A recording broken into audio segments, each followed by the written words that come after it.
Assalamualaikum warahmatullahi wabarakatuh. Sebelum menonton video saya, mohon untuk berkenan mensubscribe channel saya. Semoga diberikan rezeki yang melimpah, bahagia, sejahtera selama-lamanya. Amin. Saat ini kita kupas lagi ya FRSK BPKSD matematika ini ya, bilangan yang habis dibagi 3, 4, 7, pilihan gandanya puluhan ribu ini, terus hasil perkalian bilangan prima antara 20 sampai 30, terus jumlah bilangan prima 50 sampai 70, itu apa berapa ya, ini ada, yang lain ada. Terus ini mengapa langit berwarna biru, nanti kita bahas, sama interferensi. Ini kita bahas. Kalau manfaat sinar-sinar ini sudah ada di grup Facebook saya. Apel ini dibiarkan di luar, jadi perubahan apa? Wujudnya apakah berubah? Tidak ya. Warnanya yang berubah. Bentuknya apakah berubah? Tidak ya. Rasanya apakah berubah? Tidak ya. Jadi warnanya saja. Yang B berarti ya. Gampang yang ini. Jadi kita bahas ini dulu ya. Terus ini dan ini. Oke, bilangan yang habis dibagi 3, 4, 7, pilihan ganda puluhan ribu. Nah, ini kan tidak ada persekutuannya ya, antara 3, 4, 7 ini tidak ada, jadi dikalikan saja. 3 kali 4 12, 12 kali 7 berapa? 84 ya. 12 kali 7 14, iya 84. Kalau pilihan gandanya puluhan ribu ya tinggal dikalikan 1000 ya ini. Kira-kira ya ini. Kira-kiranya adalah ini. Yang bisa dibagi bilangan 3 ini. Silahkan dites. 84.000 dibagi 7 dibagi 4 dibagi 3. Apakah bisa? Ya, berarti itu jawabannya. 84.000 ya ini. Terus hasil perkalian bilangan prima antara 20 sampai 30. Bilangan prima itu bilangan yang bisa dibagi dirinya sendiri. Kita coba 21 bisa dibagi 3 dan 7. Ya, berarti 22 bisa dibagi 11, bisa dibagi 2. 23 ya. Sudah ketemu 23. Terus 24 bisa ya, dibagi 8 bisa, dibagi 6 bisa, dibagi 4 juga bisa, dibagi 3 juga bisa. 25 bisa dibagi 5. Terus 26 bisa dibagi 13, bisa dibagi 2. 27 bisa dibagi 9 sama 3. 28 bisa dibagi 14 sama 2. 29 ini tidak bisa dibagi siapapun kecuali dirinya sendiri. Tapi ini soalnya adalah perkalian, jadi 23 kali 29 itu berapa? 667 ya. Ini jawabannya. Terus jumlah bilangan prima 50 sampai 70 ya. Kita coba-coba lagi. Kalau 51 bisakah? Apakah bilangan prima 51 ini bisa dibagi 3 kayaknya teman-teman ya. Bagi 3 ya bisa 17 ya. Ya bisa ya, 51 berarti bukan ya. 52 apalagi bisa dibagi 2 itu jelasnya ya.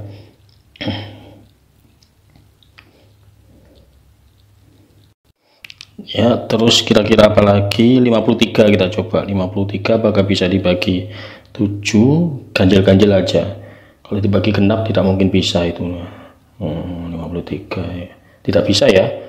53 hanya dirinya sendiri yang bisa membagi ya. 53 ketemu. Terus ditambahkan ini 54 jelas bisa ya. 54 itu bisa antara 9 dengan 6 ya. Bisa dibagi 9, bisa dibagi 6. Kalau 55 jelas bisa dibagi 11, bisa dibagi 5 ya. Terus apalagi teman-teman? 56 bisa, itu kelihatan sekali bisa ya dibagi. Nah, kalau 57 ya mungkin kira-kira coba kita 57. Kita coba tulislah 57 bisa dibagi 3 enggak? Kira-kira teman-teman. Bisa deh kayak dibagi 3 ya. Kalau dibagi 3 ini 1, 3. Ini sisa 2. Oh, bisa teman. Bisa ya. Jadi 57 tidak ya. 57 tidak.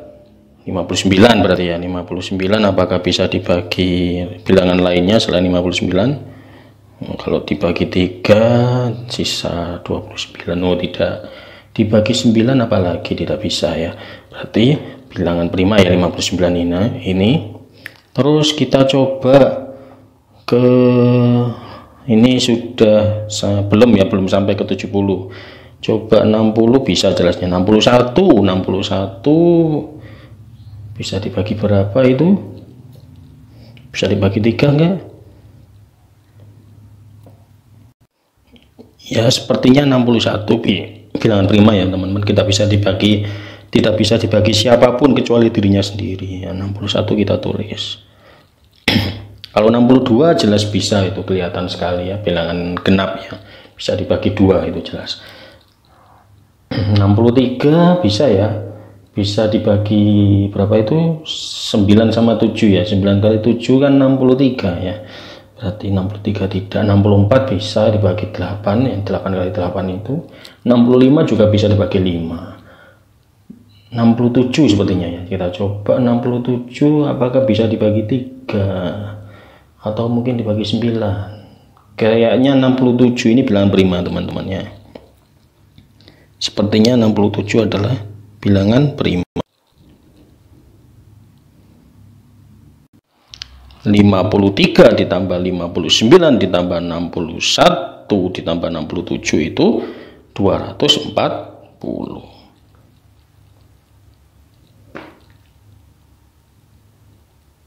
Nah, ini jawabannya teman-teman. Gitu ya cara mengerjakan bilangan prima. Kalau saya tidak menjelaskan sih ya cepat, mungkin karena saya menjelaskan bilangan prima itu apa ya, jadi ya lambat ya, harus berpikir cepat ya, belajar berpikir cepat. Oke, kita lanjut ke pertanyaan mengapa langit berwarna biru, terus sama interferensi ya, interferensi tadi. Nah, yang pertama itu karena ada fenomena hamburan Rayleigh ya. Ini konsep yang pertama. Langit berwarna biru terang karena fenomena hamburan Rayleigh. Artinya cahaya matahari dihamburkan ke segala arah oleh oksigen dan nitrogen di atmosfer bumi. Nah, terus konsep yang kedua. Konsep yang kedua, atmosfer bumi mengandung molekul gas kecil dan partikel debu. Sinar matahari memasuki atmosfer tersebut bertemu dengan molekul gas tadi. Warna sinar yang memiliki gelombang sinar lebih panjang ya, seperti contohnya merah dan kuning, dapat melewati dan menembus molekul gas dan debu tadi. Tetapi warna biru yang memiliki gelombang sinar lebih pendek dipantulkan kembali ke atas atmosfer. Itulah mengapa langit terlihat biru. Jadi karena warna birunya itu pantulan, kandungan warna biru dari matahari itu tadi kan lebih pendek, tidak bisa menembus atmosfer, sehingga dipantulkan kembali ke atas atmosfer, tidak bisa menembus, tidak menembus gas dan debu itu tadi. Gasnya itu nitrogen dan oksigen. Nah, ini menyangkut atmosfer. Atmosfer itu ada berapa lapis? Mari kita lihat gambar berikut. Ini tentang atmosfer ya, dari yang paling dekat dengan bumi sampai yang paling jauh. Cara menghafalkan kalau saya itu trosetra Mr. X ya. Mr. X, trosetra Mr. X gitu, atau Mr. X gitu. Tadi troposfer, stratosfer, mesosfer, termosfer, dan eksosfer. Oke. Selanjutnya tentang sifat-sifat cahaya ya. Interferensi itu masuk sifat-sifat cahaya teman-teman. Sifat cahaya itu ya. Cahaya merupakan gelombang transversal yang termasuk gelombang elektromagnetik. Cahaya dapat merambat dalam ruang hampa dengan kecepatan 3 kali 10⁻8 meter per sekon. Sifat cahaya itu mengalami pemantulan, itu refleksi. Pemantulan contohnya, refleksi itu cermin gitu, kayak orang bercermin ya. Itu pemantulannya. Contohnya inilah pemantulan itu, yaitu bercermin begini, yaitu sisir, ini namanya pencerminan. Refleksi itu dengan pencerminannya, gampangnya seperti itu mengingatnya. Terus ada lagi, yaitu misalkan bayangan benda yang dibentuk oleh sungai yang jernih. Nah, gunung terlihat bayangannya di sungai yang jernih ya, loh ya. Nah, ini namanya pemantulan atau refleksi. Contohnya di alam seperti itu. Terus ada lagi refraksi atau pembiasan, mengalami pembiasan atau refraksi. Contohnya apa teman-teman? Misalkan pensil dimasukkan gelas yang berisi air. Nah, lihat ini teman-teman ya. Kalau pensil dimasukkan ke gelas seperti air itu kayak patah gini ya. Nah, ini namanya pembiasan atau refraksi. Oke. Selanjutnya sifat cahaya yang selanjutnya yaitu difraksi. Sifat selanjutnya adalah pelenturan atau pembelokan, yaitu difraksi. Contohnya seperti pada bangunan-bangunan minimalis saat ini yang ada kaca-kacanya di atas itu contoh dari difraksi. Difraksi cahaya pada celah banyak, itu kisi difraksi namanya. Contohnya seperti ini teman-teman. Jadi kayak bangunan-bangunan minimalis yang ada kacanya itu, ini namanya difraksi pada celah banyak, yaitu banyak kacanya ini. Kisi atau celah banyak sering digunakan dalam kehidupan sehari-hari, terutama untuk dinding bangunannya biar terang ya. Kisi difraksi yang ada di laboratorium fisika adalah kaca yang digores dengan intan sehingga dapat berfungsi sebagai celah banyak itu. Contohnya difraksi seperti itu. Terus ada lagi difraksi pada celah yang sempit contohnya.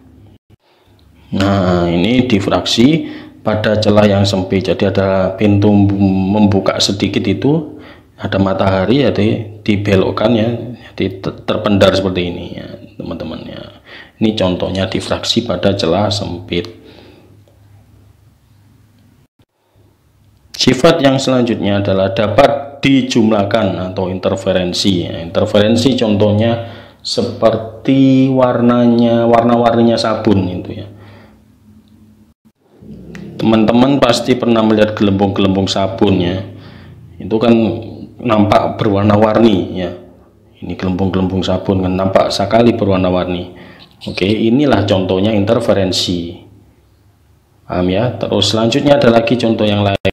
Nah, contoh yang lainnya itu kepingan CD ya. Ini kalau terkena cahaya itu kayak berwarna-warni, itu adalah contoh interferensi lah. Ada lagi minyak tanah atau mungkin minyak goreng atau minyak tanah kalau jatuh di tanah, misalkan ya, minyak tanah yang jatuh di tanah, terjatuh misalnya di lantai, itu nampak warna-warni juga. Itu juga contoh dari interferensi.